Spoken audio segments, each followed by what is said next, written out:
Sophia stood on the crowded subway platform, her heart racing as the familiar scent of old books and coffee surrounded her.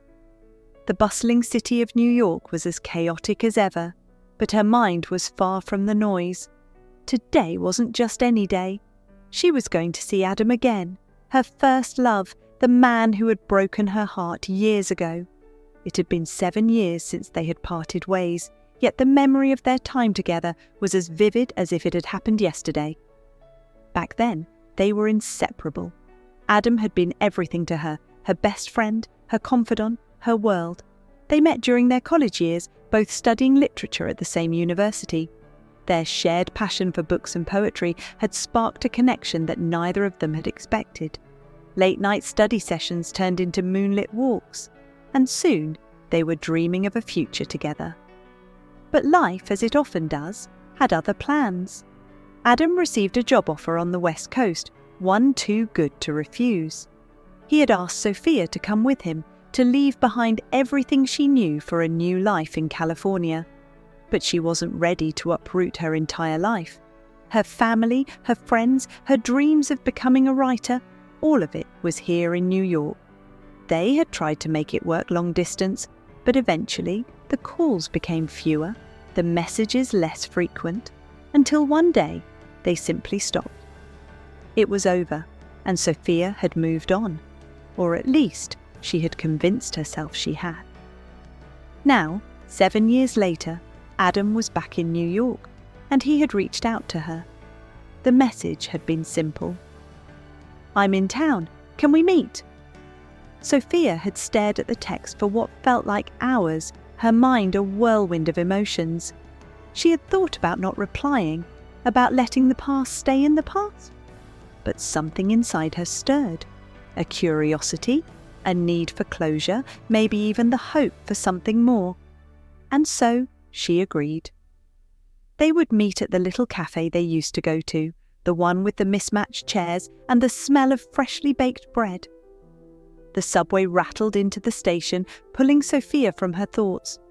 She boarded the train, gripping the cold metal pole as she stood among strangers. Her reflection in the window caught her eye. She was older now, wiser, but still the same girl who had fallen in love with Adam all those years ago. Her heart pounded in her chest as she wondered what he would look like now. Would he still have that boyish charm, the mischievous smile that had always made her weak? Or would time have changed him as it had changed her? When she finally arrived at the cafe, her nerves were on edge. She pushed open the door, the bell above it chiming softly, and scanned the room. There he was, sitting at their old table by the window, a cup of coffee in his hands.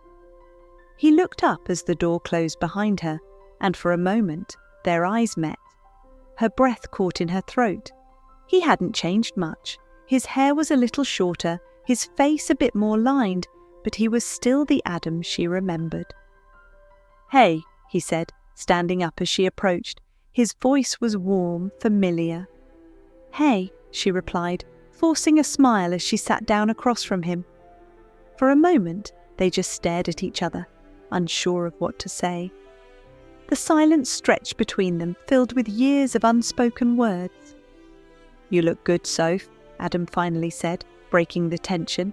"It's been a long time." "Yeah, it has," she agreed, her voice soft. "You too." There was another pause, and then they both laughed, the awkwardness melting away. It felt like no time had passed at all, like they were picking up right where they had left off. They talked about the little things at first, work, friends, the city, but as the conversation flowed, it inevitably turned to the past, to the relationship they had left behind.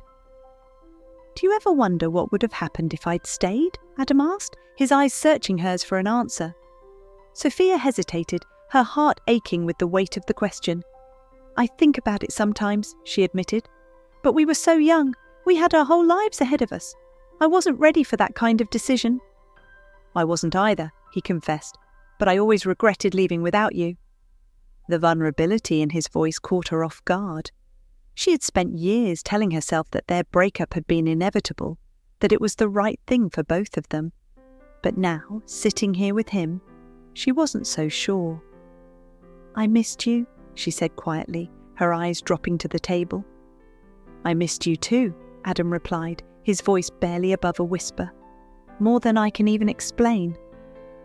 There it was, the truth they had both been avoiding for years. Sophia felt a lump form in her throat as she realised just how much she had missed him, how much she still cared. But could they really go back? Could they pick up the pieces of a relationship that had ended so long ago? "I don't know what I'm expecting," Adam said, his eyes filled with uncertainty. "But I couldn't leave New York without seeing you. I had to know if there was still something between us." Sophia's mind raced. She wanted to tell him that she had moved on, that she was happy with her life now, but the words wouldn't come. Instead, she found herself asking, "What if there is?" Adam looked at her, a flicker of hope in his eyes. "Then maybe we could try again, start over." The idea was both terrifying and exhilarating. Sophia had spent so long convincing herself that their story was over, that she had never considered the possibility of a second chance. But as she sat there, looking at the man she had once loved, she realised that maybe, just maybe, their story wasn't finished yet. "I don't know," she said honestly. "I don't know if we can go back to what we were." Adam nodded, his expression thoughtful. "I'm not asking for that. I'm asking for a new start, a chance to see where things could go now, not then." Sophia took a deep breath, her heart pounding in her chest. She had spent years guarding herself against the possibility of getting hurt again. But now, with Adam sitting across from her, the walls she had built seemed to crumble. She didn't know what the future held, but for the first time in a long time, she was willing to find out. "Okay," she said softly, a small smile playing on her lips. "Let's see where this goes." Adam's face lit up with a smile, the same smile that had always made her heart skip a beat. "I'd like that," he said. They stayed at the cafe long after their coffee had gone cold, talking and laughing like they used to. It wasn't perfect. There were still years of hurt and distance between them, but it was a start. And sometimes a new beginning was all you needed. As they left the cafe together, the sun setting over the city, Sophia felt a sense of peace settle over her. She didn't know what the future held for her and Adam, but for the first time in a long time, she was excited to find out. Sometimes life gave you second chances, and this time she wasn't going to let it slip away.